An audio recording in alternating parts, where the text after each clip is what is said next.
Hello students, हूँ હિરેન રાજ્યગુરુ અને આજે આપણે જોવાનું છે બીકોમ સેમ 6નું એકાઉન્ટિંગ 6 એમાં આપણે ચેપ્ટર નંબર 3 ચાલુ કરવાનું છે બિન વેપારી સંસ્થાના હિસાબો accounts of non trading organisation.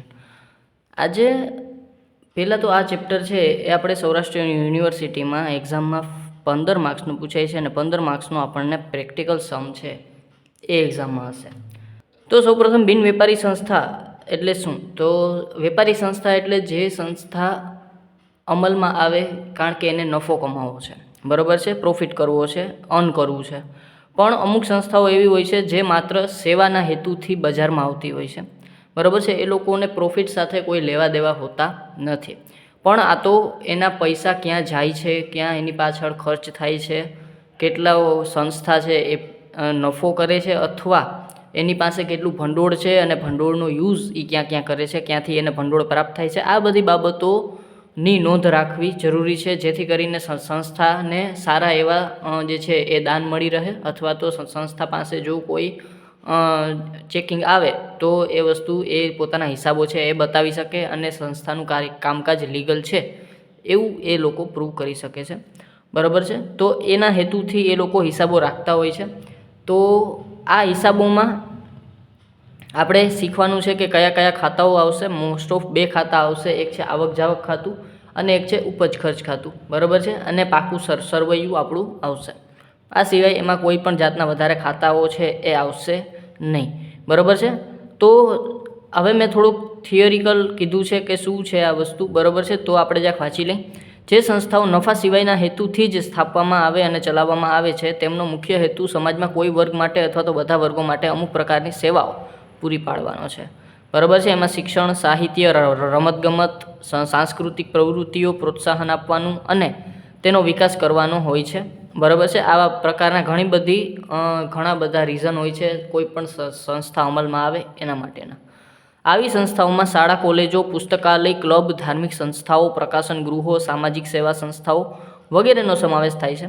દાખલા તરીકે સ્વામી અખંડાનંદ ટ્રસ્ટ, બરાબર, cricket club of India CCI, rotary club, Lions club, આ વગેરેના નામ તમે સાંભળેલા હશે એટલે મેં એના એક્ઝામ્પલ તરીકે લીધેલા છે, બરાબર છે। તો આ વસ્તુ છે એ જે છે બિન વેપારી સંસ્થાઓ છે જે સેવાના હેતુથી બજારમાં આવતી હોય છે। સામાન્ય રીતે આવી સંસ્થાઓ પબ્લિક ટ્રસ્ટ એક્ટ કે સોસાયટી એક્ટ હેઠળ નોંધાયેલી હોય છે, બરાબર। કોઈ પણ તમને ખબર છે કંપની અથવા સંસ્થાને નોંધાવવું પડે છે અને એ નોંધ આપણે કેના હેઠળ થાય છે? પબ્લિક ટ્રસ્ટ ઓફ એક્ટ અને સોસાયટી એક્ટ। હવે આમાં મેં તમને કીધું એ પ્રમાણે મેઇન 3 ખાતાઓ આપણે દોરવાના હોય છે। આ તો તમને સ્મોલ ઇન્ટ્રો થઈ ગયો કે બિન વેપારી સંસ્થા શું છે, જે નફા સિવાયના હેતુથી બજારમાં આવતી હોય છે અને એની નોંધણી થતી હોય છે અથવા તો એની સ્થાપના થતી હોય છે। તો આવી સંસ્થાઓના હિસાબો આપણે કરવાના છે। હવે સૌપ્રથમ છે આવક જાવક ખાતું, ઉપજ ખર્ચ ખાતું, પાકું સરવૈયું। એક્ઝામમાં આપણને આ 3 ખાતાઓ મોસ્ટ ઓફ પૂછાતા હોય છે, બરાબર છે। આવક જાવક ખાતું છે ને એ રોકડ ખાતા જેવું છે, બરાબર છે। આ ત્રણેય વિશે આપણે ડિટેલમાં જોશું। ઉપજ ખર્ચ ખાતું છે ને એ નફા નુકસાન ખાતા જેવું છે અને પાકું સરવૈયું તો આપણું જનરલ છે, બરાબર છે। આ 2 ખાતા તમારે શીખવાના નહીં, એમ તો જોવાના જ છે, બરાબર છે, આવડતા જ હશે। અને પાકું સરવૈયું તો આપણને ખબર છે મૂડી દેવા મિલકત લેણા, એ જ ટી આકારનું બનાવવાનું થશે। તો એક એક ખાતા જોતા જઈ અને કયા કયા પ્રકારના ખર્ચ આપણને જોવા મળશે આમાં એ વસ્તુ જોતા જઈ, બરાબર છે। ખૂબ જ અમુક પોઈન્ટ છે એવા ડીપલી તમારે ધ્યાનમાં રાખવા પડશે। સૌ પ્રથમ છે આવક જાવક ખાતું। આવક જાવક ખાતું છે ને એ મેં તમને કીધું એ પ્રમાણે એકદમ રોકડ ખાતા જેવું કામકાજ છે। આપણે કેમ રોકડ આવે તો ઉધાર અને જાય તો જમા, એ જ વસ્તુ સેમ વસ્તુ આપણે આમાં છે। વર્ષ દરમિયાન જો કોઈ પણ પ્રકારે રોકડ આવે તો ઉધાર બાજુ નોંધ થાય અને જો કોઈ પણ કારણથી ખર્ચો થાય અથવા તો રોકડ જાય તો એ જમા બાજુ આવશે, બરાબર છે। તો અહીંયા વિગત રકમને બદલે આવક અને જાવક એમ લખી શકું। અહીંયા હું આવક લખી શકું, અહીંયા હું જાવક લખી શકું, બરાબર। બુકમાં તમને ઘણી વખત આવક જાવકે કીધું હોય, ઘણીવાર વિગત રકમે કીધું હોય, એમાં કોઈ બાદ નથી કે તમે આવક જાવક લખો તો પણ એ જ છે અને વિગત રકમ લખો તો પણ તમારે એ જ છે। હવે આમાં કયા કયા પ્રકારના ખર્ચો અને આવકોનો સમાવેશ થાય છે એ જોઈ લઈ। તો આમાં તમારે રોકડ છે એટલે શરૂઆતની રોકડની બાકી અને આખરની રોકડની બાકી, આ વસ્તુ કમ્પલસરી આવશે અને ના આપેલી હોય તો શોધવી પણ પડે, બરાબર છે. પછી મૂડી આવક અને મહેસૂલી આવક, મૂડી આવકનો પણ નોંધ થાય છે, મહેસૂલી આવકની પણ નોંધ થાય છે. મૂડી આવક એટલે તમે મૂડી એટલે કે કોઈ પણ ફર્નિચરનું વેચાણ કરો છો અથવા તો તમારી મૂડીની આવકમાં તમે કોઈ પણ પ્રકારે જે છે એ સભ્ય ફી આવતી હોય, બરાબર છે. જો આપણે આ ચેપ્ટરને રિલેટેડ વાત કરીએ તો દાખલ ફી આવતી હોય, સભ્ય ફી આવતી હોય અથવા તો કોઈ પણ રીતે દાન આવતું હોય, તો એ બધી આપણી મૂડી આવક છે. અથવા તો તમે કોઈ પણ મિલકતનું વેચાણ કરો છો તો એ તમારા માટે આવક થાય, બરાબર. તો એ વસ્તુ તમારી મૂડી આવક થાય, બરાબર છે. તો આ બધી જ બાબતો આપણે છે એ મૂડી આવકની હેઠળ લીધી છે. અને મૂડી આવક, મહેસૂલી આવક, મૂડી ખર્ચ, મહેસૂલી ખર્ચ કયા કયા છે, કયા કયા પ્રકારના આવશે એની યાદી પણ મેં નીચે લખેલી છે. તો પહેલાં મૂડી આવકની વાત કરી લઈએ. મૂડી આવકમાં આપણી પાસે દાખલ ફી આવશે, દાન આવશે, સખાવત આવશે, આજીવનની સભ્ય ફી, એટલે કે જે મોટાભાગે એવી આવક કે જે આયુષ્ય દરમિયાન, આપણે આયુષ્ય કહી શકીએ, જીવન નહીં તો, બરાબર છે, કે સંસ્થાના આયુષ્ય દરમિયાન એને એક જ વખત છે આવી આવકો થતી હોય છે, બરાબર છે. તો એને કહેવાશે મૂડી આવકો. એમાં મૂડી ભંડોળ આવી જશે, ખાસ હેતુ અંગેનું ફંડ આવી જશે, બરાબર છે. અને સાધનોનું વેચાણ આવી જશે, જેવું કે મેં વાત કરી, બરાબર છે. ચાલો આગળ વધીએ. આ સિવાય મહેસૂલી આવક, મહેસૂલી આવકમાં શું શું આવશે તો કે મહેસૂલી આવકમાં આવશે જે વારંવાર સંસ્થાને આવક થતી હોય, બરાબર છે. એમાં માસિક આવી જાય, ત્રિમાસિક આવી જાય, 6 માસિક આવી જાય, વાર્ષિક આવી જાય, બરાબર છે. તો જે વારંવાર થતી હોય એવી આવકો, જેમાં ભાડું આવી જાય, લવાજમ આવી જાય, રોકાણોનું વ્યાજ, બેંક વ્યાજ, મેદાન ભાડું, હોલનું ભાડું, દાખલ ફી, બરાબર છે. દાખલ ફી સૂચના મુજબ તમને કીધું હશે કે આટલી તમારે મૂડીકૃત રાખવાની છે અથવા તો તમારે જે છે એ મહેસૂલી આવક ગણવાની છે, બરાબર છે. તો એ તમારે સૂચના મુજબ તમારે બે વસ્તુ જોવાની છે. દાખલ ફી જો કાંઈ ના કીધું હોય તો તમે મહેસૂલી આવક ગણી શકો અથવા તો દાખલ ફી પૂરેપૂરી મૂડી આવક પણ ગણી શકો. ચાલો પછી છે ત્રીજા નંબરમાં, આ તમને ખબર પડી ગઈ. અહીંયા મૂડી આવક અને મહેસૂલી આવક એ બધું યાદ રાખવા કરતાં અહીંયા આપણે એવું યાદ રાખી લઈએ કે ધંધામાં કોઈ પણ પ્રકારે રોકડ આવે તો એ આવક ખાતે આવે, બરાબર છે. ચાલો પછી છે જાવક બાજુ. આ સિવાય અહીંયા તમને બેંક ઓવરડ્રાફ્ટ જોવા મળશે, બરાબર છે. જે તમારે વધારો ઘટાડો થાય એ પણ એ આપણે છેલ્લા જોશું, બરાબર, છેલ્લે જોશું. આ સિવાય બેંકમાંથી ઉપાડેલા, જો આપણે ઉપાડ કરીએ તો રોકડ આપણા ધંધામાં આવે તો આપણે આ બાજુ લખશું, પણ એવો પોઈન્ટ મોટા ભાગે આવશે નહીં એટલે મેં એને લાસ્ટમાં રાખ્યું છે. પછી છે જમા બાજુ એટલે કે જાવક બાજુ. કઈ રીતે તો કે આપણે ધંધામાં કોઈ પણ રીતે કોઈ પણ કારણથી પૈસા જાય અથવા તો રોકડ જાય અથવા તો ખર્ચો થાય, બરાબર છે. તો તે ક્યાં આવશે? આપણી જાવક બાજુ આવશે. મેં તમને કીધું એ પ્રમાણે રોકડ ખાતા જેવું જ છે, બરાબર છે. એમાં કેટલા તો કે મૂડી ખર્ચ આવી જશે, મહેસૂલી ખર્ચ આવી જશે. હવે મૂડી ખર્ચ અને મહેસૂલી ખર્ચ શું છે તો કે મૂડી ખર્ચ એટલે જે છે એ મિલકતની ખરીદી, રોકાણની ખરીદી, વીજળી જોડાણ ખર્ચ, પછી નવા મકાનમાં રંગરોગાન ખર્ચ, મશીન કાર્યક્ષમતા વધારવાનો ખર્ચ, ખાસ હેતુ માટેનો ખર્ચ.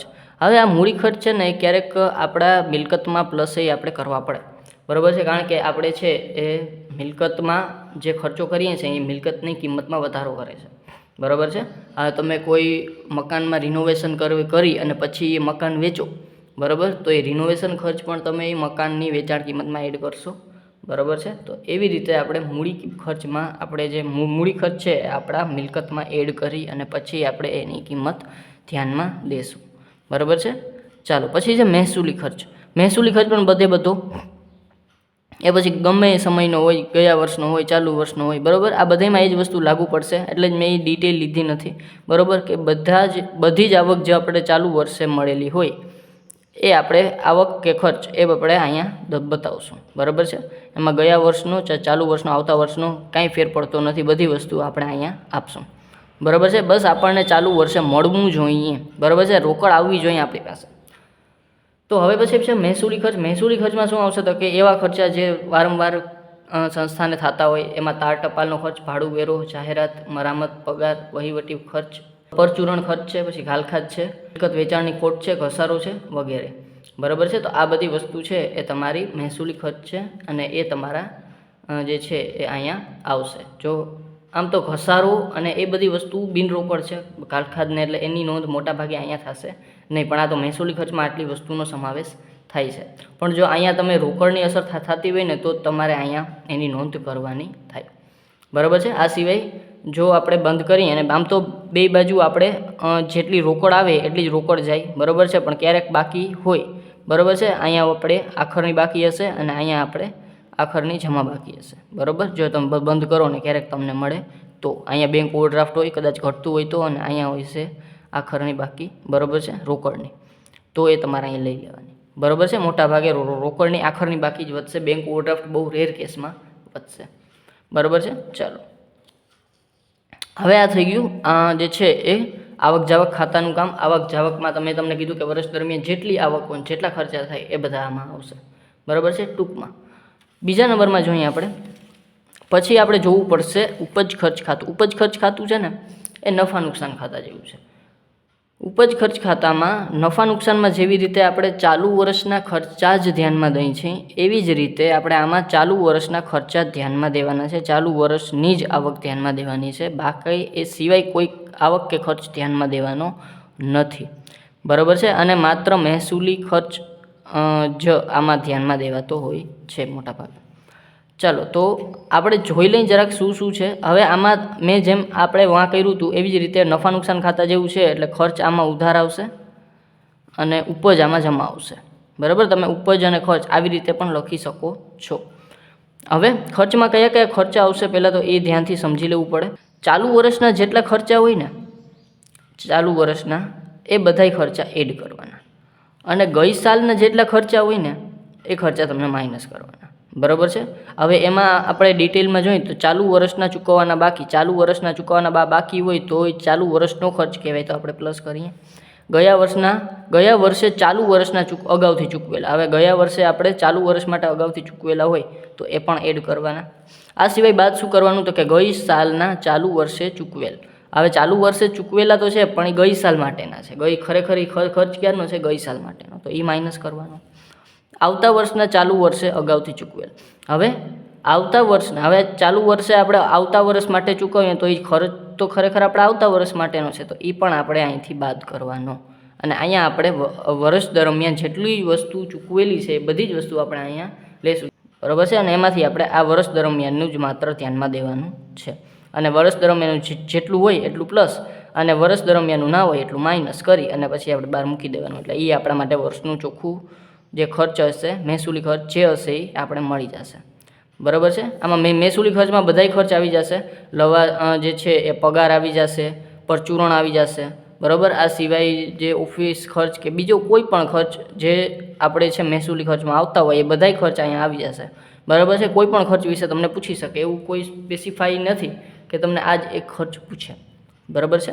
ચાલો આ સિવાય મહેસૂલી ખાતામાં એટલે કે મહેસૂલી ખર્ચમાં બીજું તો આપણે ઉપજ ખર્ચમાં આપણે છે ખર્ચમાં મિલકતો પર ઘસારો, ઘાલખાદ, બાકી એમાં ખર્ચ કરતાં ઉપજનો વધારો, એ તો આપણે જ્યારે ખાતું બંધ કરશું ત્યારે આપણને આવશે. બરાબર. આ સિવાય ઘસારો અને ઘાલખાદ આપણને આવશે. આ સિવાય બીજો કોઈ પણ જાતનો જે છે એ ખર્ચ કહી શકે. બરાબર છે. તો એ બધા ખર્ચા અહીંયા તમારે દેવાના થાય. પછી છે ઉપજ બાજુ તમારે મહેસૂલી આવકો બધી બતાવવાની છે. બરાબર. અને એમાંય આવકમાં તમારે માત્ર ચાલુ વર્ષની જ આવક, ચાલુ વર્ષમાં પ્રાપ્ત થયેલ નહીં પણ ચાલુ વર્ષની હોય ને એવી. બરાબર. એ પછી ભલે ગમે ત્યારે ચૂકવેલી હોય પણ ચાલુ વર્ષની હોવી જોઈએ. એટલે કે મહેસૂલી આવક આપણે પહેલાં જે રોકડ તરીકે દીધી છે વર્ષ દરમિયાન એ, પછી એમાં ચાલુ વર્ષની મળવાની બાકી, જો ચાલુ વર્ષની છે મળવાની ભલે બાકી હોય પણ ચાલુ વર્ષની છે એટલે એડ કરશું. ગયા વર્ષની અગાઉથી મળેલ. બરાબર છે. ગયા વર્ષની અગાઉથી મળેલ એટલે કે આપણને ગયા વર્ષે અગાઉથી મળેલ હતી ચાલુ વર્ષ માટે, તો એ આપણે પ્લસ કરી. બરાબર છે. એમાંથી બાદ કઈ કરશું? ગઈ સાલની મળવાની બાકી આવક આપણને મળી છે પણ એ ક્યારની છે? ચાલુ વર્ષની નથી, ગઈ સાલની છે એટલે માઇનસ કરશું. આવતા વર્ષ માટે આપણે આવક છે એ ચાલુ વર્ષે અગાઉથી મળી છે તો એ આપણે ચાલુ વર્ષની આવક નથી, તો એ આપણે માઇનસ કરશું.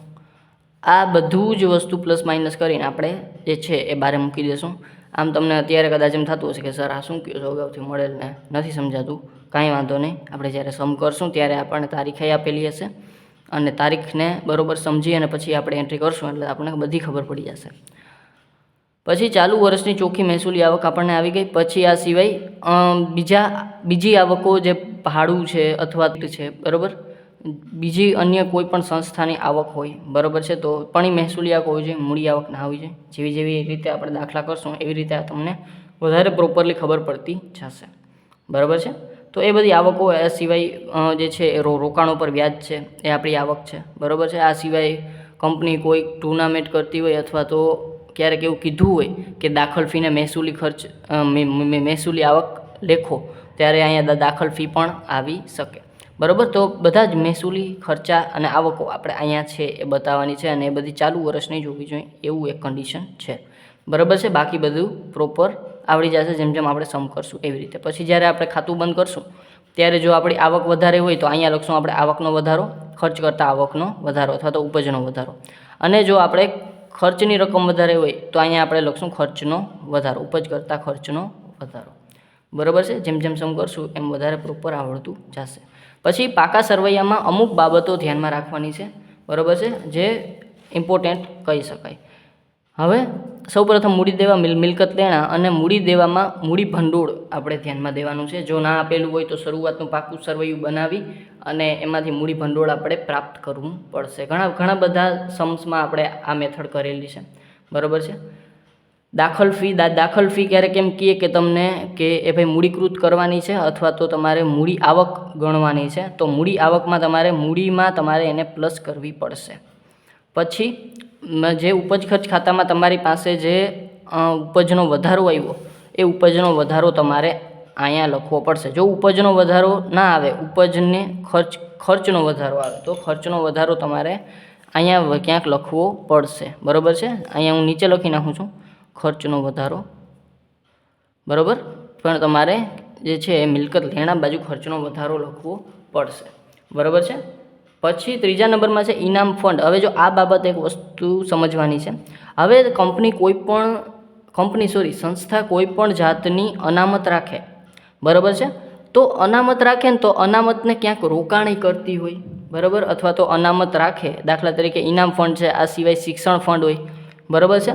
તો કોઈ પણ અનામત રાખે કે કોઈ ખર્ચ માટે અનામત રાખે, કોઈ પણ ધર્માદા માટે અનામત રાખે, તો એ અનામતને જો એ ક્યાંય રોકાણ કરે તો એ રોકાણની એન્ટ્રી થશે, બરાબર, કોઈ પણ વસ્તુની. દાખલા તરીકે ઇનામ ફંડ એની પાસે પડ્યું છે, હવે સંસ્થા એમ કે આના કરતાં આ ઇનામ ફંડ એમને ફાજલ આપણી પાસે પડ્યું છે, એના કરતાં એનું આપણે રોકાણ કરી નાખીએ તો એના વ્યાજની આવક પણ આપણને થાય. હવે જો એ આ અનામતનું રોકાણ કરી અને પછી એ જો એના ઉપર આવક કરે ને તો એનું આપણે ઉપજ ખર્ચ ખાતામાં નોંધ નહીં કરીએ, એની નોંધ આપણે ક્યાં કરશું? એના જ અનામતના જે મથાળા હેઠળ આપણે એને એડ કરશું.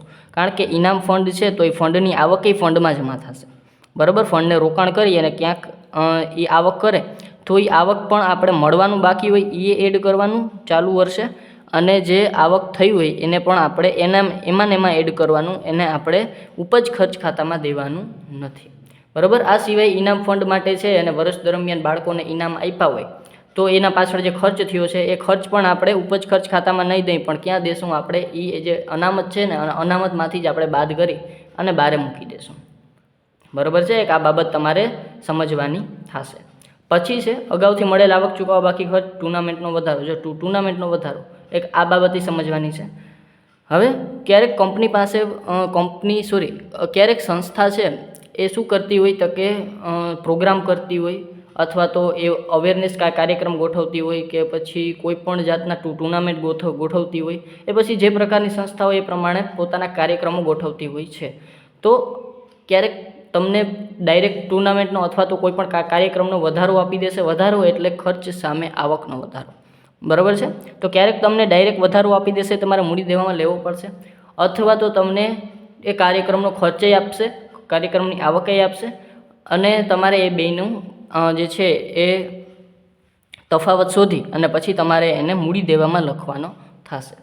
આ સિવાય તમે એનો આવક અને ખર્ચ તરીકે ઉપજ ખર્ચ ખાતામાં પણ નોંધ કરી શકશો, બરાબર. અને આવકમાંથી ખર્ચ બાદ કરી અને ડાયરેક્ટ તમે ઉપજ બાજુ પણ લખી શકશો. અને જો ડાયરેક્ટ વધારો તમને લખીને આપે તો વધારો તમે ડાયરેક્ટ અહીંયા પણ મૂડી દેવા બાજુ પણ લખી શકશો, બરાબર છે. જ્યારે આપણે સમ કરશું ત્યારે આપણે ડીપમાં સમજી લેશું, બરાબર છે. અત્યારે એમાં બહુ જાજુ ઊંડું ઉતરવાનું નથી. મિલકત લેણા બાજુ કાયમી મિલકતોમાં તમને ખબર છે જમીન, મકાન, ફર્નિચર બધી જ વસ્તુ આવી જશે. એના પર ઘસારો માઇનસ કરી અને આપણે બારે મૂકવાનો થશે. રોકાણો છે તો રોકાણો એ પણ આપણા જે છે મિલકત લેણા બાજુ આવશે, ફર્નિચર આવશે, અગાઉથી ચૂકવેલ ખર્ચ, મળવા બાકી ખર્ચ, પછી આખર સ્ટોક એટલે કે આપણો સ્ટેશનરી સ્ટોક મોટા ભાગે આમાં આવશે, બરાબર છે. આખરનો સ્ટોક આવશે, રોકડ સિલક આવશે, બેંક સિલક આવશે અને ખર્ચનો વધારો મેં તમને કીધું તો એક ઉપજ ખર્ચ ખાતામાં જે વધારો આવશે ખર્ચનો એ વસ્તુ અહીંયા આવશે, બરાબર. તો આટલી બાબતો ધ્યાનમાં દેવાની છે. અને આ સિવાય એક બાબત મેં તમને રાખી દીધી છે કહેવાની, એ છે પ્રસારિત મહેસૂલી ખર્ચ. પ્રસારિત મહેસૂલી ખર્ચ એટલે એવો ખર્ચ કે જે આપણે વર્ષ દરમિયાન પૂરેપૂરો માંડી વાળતા નથી. અમુક ખર્ચા એવા હોય કે જે લાંબા સમય માટે આપણને લાભ આપતા હોય છે. આની પહેલાં પણ આ બાબત આવી ગઈ હશે, બરાબર. તો પ્રસારિત મહેસૂલી ખર્ચ એટલે જે લાંબા સમય માટે કોઈપણ ખર્ચનો લાભ આપણને મળતો હોય તો એક જ વર્ષમાં આખો ખર્ચ માંડી વાળવો એક સંસ્થા માટે લાભકારક નથી, બરાબર છે. તો આવા ખર્ચ છે એ થોડા ટુકડા કરી અને આપણે અલગ જે છે એ અમુક વર્ષો માટે થોડો માંડી વાળતા હોઈએ છીએ, બરાબર. એમાં પ્રાથમિક ખર્ચ આવી જશે, શેરવટાવ આવી જશે, ડિબેન્ચર આવી જશે, બાંયધરી કમિશન આવી જશે, સંશોધન ખર્ચ, જાહેરાત ઝુંબેશ ખર્ચ, આ સિવાય તમે રંગરોગાન ખર્ચ અથવા તો સમારકામ ખર્ચ. જે મકાનનું સમારકામ હોય તમને એક વર્ષમાં નહીં પણ એ સમારકામ તમને ઘણો બધો સમય કામ આવવાનું હોય છે, બરાબર છે. તો એ બધી વસ્તુ તમને પ્રસારિત મહેસૂલી ખર્ચમાં જે છે એ આવી જતી હોય છે. અને બહુ રેર કેસમાં તમને પ્રસારિત મહેસૂલી ખર્ચ પૂછશે તો કહી દેશે કે આ લાભ તમને આટલા સમય સુધી મળવાનો છે અને આ વર્ષમાં તમારે આટલો ખર્ચો માંડી વાળવાનો છે, બરાબર છે. તો કાંઈ ચિંતા જેવું નથી, દાખલા કરશું એટલે આપણને આવડતા જશે. અને આ ઇન્ટ્રોડક્શનમાં આટલું જ જે છે એ આપણે ધ્યાનમાં દેવાનું છે. મેક્સિમમ 4 ખાતા આપણે દોરવાના થશે. ક્યાં હતા કે એક આપણે ઉપજ જે છે આવક જાવક ખાતું, એક છે ઉપજ ખર્ચ ખાતું, એક છે શરૂઆતનું પાકું સરવૈયું, કદાચ જો તમને શરૂઆતની મૂડી ના આપે તો, અને અથવા તો ફરજિયાત બનાવવાનું કહે તો પાકું સરવૈયું, અને એક આખરનું પાકું સરવૈયું, બરાબર છે. આટલી વસ્તુ આપણે બનાવવાની થશે અને 4 વસ્તુ બની એટલે મેં ડીપમાં તમને સમજાવી દીધી છે. અને જેમ સમ કરશું એમ તમને વધારે સમજાતું જશે, બરાબર છે. જો વિડીયો ગમ્યો હોય તો લાઇક કરજો, શેર કરજો તમારા ફ્રેન્ડ સાથે અને સબસ્ક્રાઈબ આ ચેનલને જરૂરથી કરી નાખો જેથી કરીને આવતા વિડીયોઝ તમને સરળતાથી મળી રહે. Thank you.